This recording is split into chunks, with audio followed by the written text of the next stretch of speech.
Dan, you look at people's taxes, you're a CPA and a market whiz. There's talk even of going after ETFs. There's a loophole in the ETF, so that will raise $200 billion. The problem, though, is your average ETF owner earns $125,000 a year. Those are the people who are actually trying to build wealth that they can transfer to their children. They want to take that away. Some are saying hit IRAs. I mean, the fact of the matter is you can't fund a $3.5 trillion utopia by just taxing the billionaires. So ultimately, what are the consequences going to be for regular folks and the stock market, Dan? It's clearly going to trickle down, Charles. Look, the rule here is that you tax what you want less of.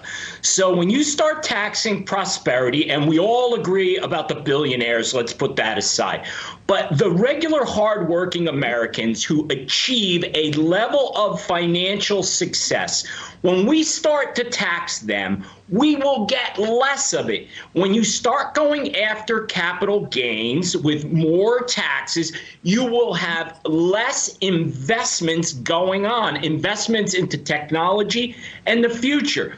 So I know that trickle down is a dirty word for a lot of people, but it's true. When it comes to taxes and you start taxing at the levels that are being proposed, you are clearly going to hurt far more people than just that small amount of billionaires that are out there. You know, Dan, the Red Robin, the CEO, they just announced their earnings 2 weeks ago, and said the quality of their restaurants actually went down as well as sales because they couldn't find enough workers. So here's the dilemma, and I want you to help us figure this out.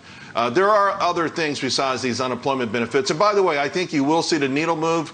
One of the things is people were able to save up a lot of money. We know that we have over $2 trillion in excess savings, so there's no urgency to go back to work immediately. And I think those states that cut off those benefits, you'll see them go back. But then, we've got to find a happy medium. America became the greatest, wealthiest country in the world because we love to work. We love to pull ourselves up by the bootstraps. Do we really want to go down this aisle of perpetual government paychecks when good jobs are out there?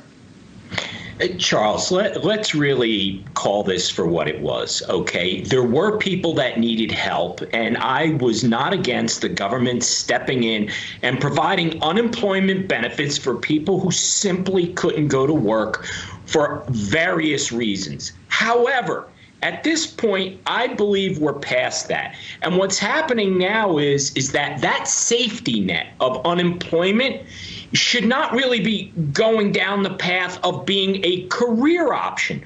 And what's ironic here is that people like AOC, who will tell you that they're for small business, they're for the little guy, okay? What's really happened here is they've benefited Wall Street as opposed to Main Street. Why? Because look at Amazon. They're now paying starting salary at $18 an hour. Small businesses cannot afford that. So without people going back to work, the larger companies, and earnings are doing quite well on Wall Street, Charles, they're going to continue to benefit. Small business, which, by the way, employs 50% of the people in this country, will continue to suffer.